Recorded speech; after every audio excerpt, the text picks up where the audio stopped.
Hello everyone. मैं आपके सामने फिर से उपस्थित हूँ मीना सती हिंदी से इंग्लिश क्लासेस में। देखिए, हमने बात की थी टेंसेस की।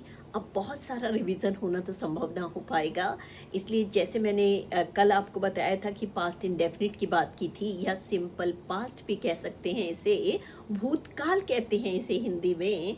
तो इसको इंग्लिश में कैसे सेंटेंसेस बनाएंगे, कम ऑन लेट्स सी। फिर से एक बार रिवीजन हो जाए। जैसे कि मैंने आपको बताया कि सिंपल पास्ट में सेकंड फॉर्म आता है सिंपल सेंटेंसेस के साथ, लेकिन नेगेटिव में सेकंड फॉर्म फर्स्ट फॉर्म में बदल जाती है क्योंकि उसमें डिड आता है।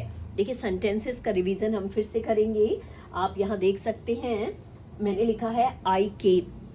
कम का सेकंड फॉर्म होता है केम, तो आई केम हो गया। इसका मतलब आप समझ जाइए कि सिंपल पास्ट है, ये पास्ट इंडेफिनिट की बात हो रही है। ही केम, ही के साथ भी केम आएगा। इसमें कोई ऐसा नहीं है कि इसके साथ फर्स्ट आएगा, एस आएगा, ई एस आएगा। प्रेजेंट इंडेफिनिट की तरह ऐसा कोई सीन नहीं है। सेकंड फॉर्म आएगा तो सबके साथ सेकंड फॉर्म ही आएगा। अब देखिए, Rohan finished his lunch. Finished कौन सा एक्शन वर्ब है? सेकंड फॉर्म है। और यहाँ पे आई सॉ हिम यस्टरडे, मैंने उसे कल देखा। सी का पास्ट टेंस होता है सिंपल पास्ट, सेकंड फॉर्म होता है saw. I saw him yesterday, और पास्ट इंडेफिनिट में हमेशा आता है यस्टरडे, कल के लिए। ठीक है। अब इसको देखिए, नेगेटिव, ये तो थे हमारे अफर्मेटिव सेंटेंसेस, सिंपल सेंटेंसेस। अब हम बात असर्टिव भी बोलते हैं इनको। अब हम बात करेंगे नेगेटिव सेंटेंसेस की। नेगेटिव में डिड का आना बहुत जरूरी है। अगर आप डिड नहीं लगाएंगे तो सेंटेंस रॉन्ग हो जाएगा। आप ये ना सोचें कि ये भी सिंपल पास्ट की बात हो रही थी तो उसमें तो डिड नहीं आया था, लेकिन मैंने आपको बताया कि नेगेटिव और इंटेरोगेटिव सेंटेंसेस में बिना हेल्पिंग वर्ब के आप नहीं बना सकते हैं। तो उसी सेंटेंस को हम चेंज करेंगे। आई केम को नेगेटिव मीन्स नॉट लगाना, नहीं लगाना, नेगेशन की बात हो रही है। आई डिड नॉट कम, ये देख लीजिए, सिर्फ डिड लगाना है, नॉट लगाना है, केम बदल जाएगा कम में, क्योंकि यहाँ ऑलरेडी डिड है। डिड इज ऑलरेडी पास्ट, और दो पास्ट एक साथ नहीं आएंगे ऐसे, तो हो जाएगा आई डिड नॉट कम। अब यहाँ था ही केम का हो गया he did not come.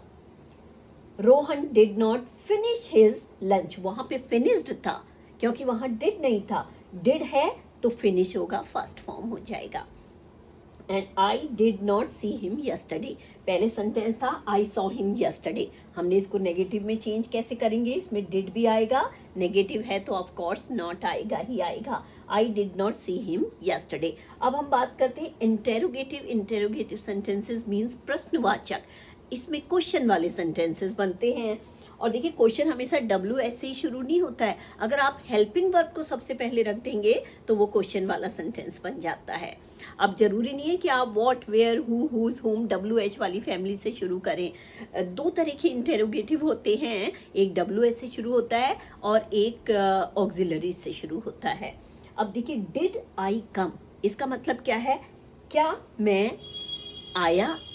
Did I कम, क्या मैं आया, या क्या मैं आई? डिड आई कम, सिर्फ डिड आएगा, उसके बाद सब्जेक्ट आएगा। सिर्फ सिंपल पास्ट की बात हो रही है यहाँ पर। डिड के बाद सब्जेक्ट आ जाएगा, फिर वर्ब आएगा। और फिर देखिए, डिड ही कम, डिड के बाद सब्जेक्ट, फिर वर्ब आ जाएगा, डिड ही कम। फिर नेक्स्ट है, did Rohan finish his lunch. Did सबसे पहले आ गया। यहाँ पर WHAT व्हाट मीन्स क्या, लेकिन अगर यहाँ हेल्पिंग वर्ब सबसे पहले आ रही है तो इसका सेंस हम देखेंगे, ये इसका मतलब भी होता है क्या। ठीक है ना? डिड आई कम, क्या मैं आया?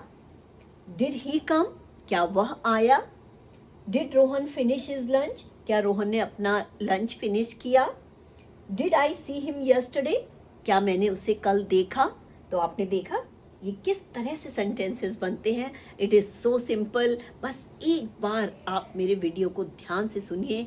सिंपल पास्ट सबसे ज़्यादा यूज़ होने वाला टेंस है, क्योंकि जब भी आप कोई क्वेश्चन आंसर लिखते हैं, रिपोर्ट राइटिंग लिखते हैं, या कोई भी पास्ट इवेंट को लिखते हैं, तो सबसे ज़्यादा जो यूज़ होता है वो होता है सिंपल पास्ट या पास्ट इंडेफिनिट। तो इसको सुनिए, समझिए, और कुछ ना आए तो मुझसे पूछिए। I am always there for you.